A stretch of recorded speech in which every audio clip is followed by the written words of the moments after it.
καλλιτέχνης, ασχολούμαι με την street και mural art εδώ και τα τελευταία 4 χρόνια. Οι σπουδές μου είναι όλες βασισμένες στον χώρο της τέχνης, αρχικά με σπουδές της γραφιστικής στην Ελλάδα και στη συνέχεια στο εξωτερικό που ασχολήθηκα κυρίως με το mural art.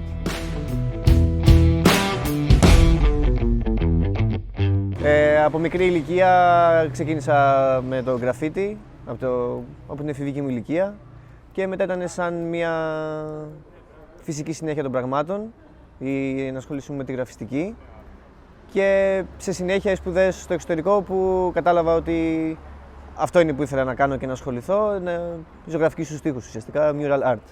Οπότε άρχισε όλο από τα εφηβικά χρόνια με το graffiti, όπως νομίζω οι περισσότεροι καλλιτέχνες.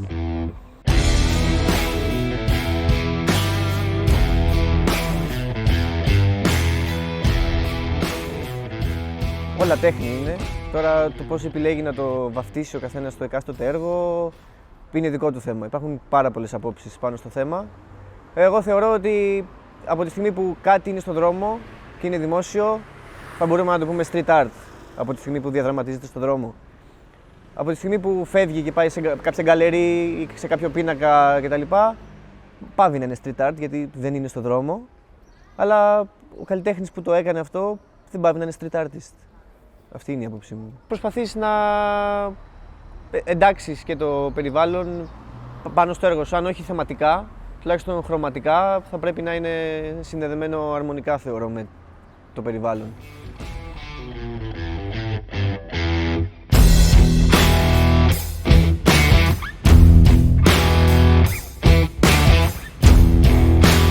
Ξεκίνησα κάνοντας, νομίζω, σαν τους περισσότερους καλλιτέχνες που ασχολούνται με street art, να δοκιμάζω να φτιάχνω ρεαλιστικά έργα. Αλλά μετά από ένα σημείο άρχισα να το αντιμετωπίζω τα έργα μου λίγο πιο ελεύθερα και με πιο πολλή έκφραση και από εκεί που χρησιμοποιούσα και σκληρά τετράγωνα, κύκλους, σχήματα, άρχισα να χρησιμοποιώ πιο ελεύθερα σχήματα και σαν να απελευθερώθηκα κάπως και να άρχισα να γίνεται και η γραφή μου λίγο πιο ελεύθερη και όχι τόσο σφιχτή στα πλαίσια του ρεαλισμού. Αλλά ναι, θεωρώ μια μίξη ρεαλισμού και πιο ελεύθερης έκφρασης.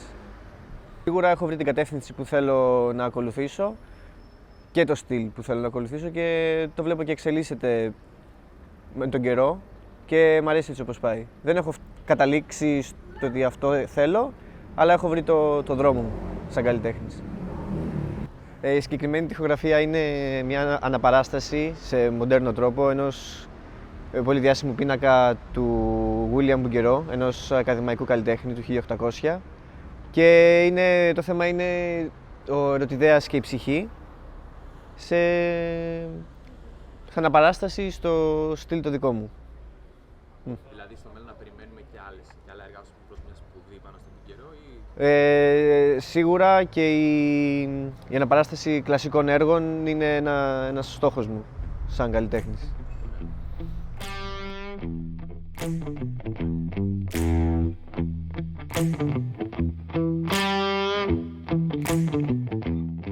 Ήταν μια πάρα πολύ ωραία εμπειρία.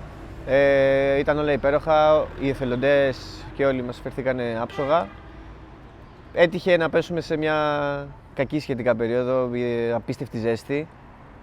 Είχαμε κάποιες αναποδιές με το ανυψωτικό επειδή υπήρχε κάποια βλάβη και μας καθυστέρησε, αλλά όλη η εμπειρία από όλο το team ήταν απίστευτη. Υπήρχαν πάρα πολλά θετικά σχόλια και ήταν όλοι οι άνθρωποι που πέρναγαν και το βλέπανε, τα σχόλιά τους ήταν υπέροχα και δεχτήκαμε την αγάπη τους και τη στήριξή τους, όπως και οι ιδιοκτήτες και οι ένοικοι της πολυκατοικίας που ήταν άψογοι, μας φέρνανε νεράκια και μας προσέχανε, ήταν όλα υπέροχα. Ωραία. Συνεχίζει ο κόσμος να στηρίζει τη street art, γιατί είναι ένα κίνημα που μεγαλώνει πάρα πολύ μέρα με τη μέρα και τα τελευταία χρόνια έχει δει μεγάλη εξέλιξη και πάμε για άλλα.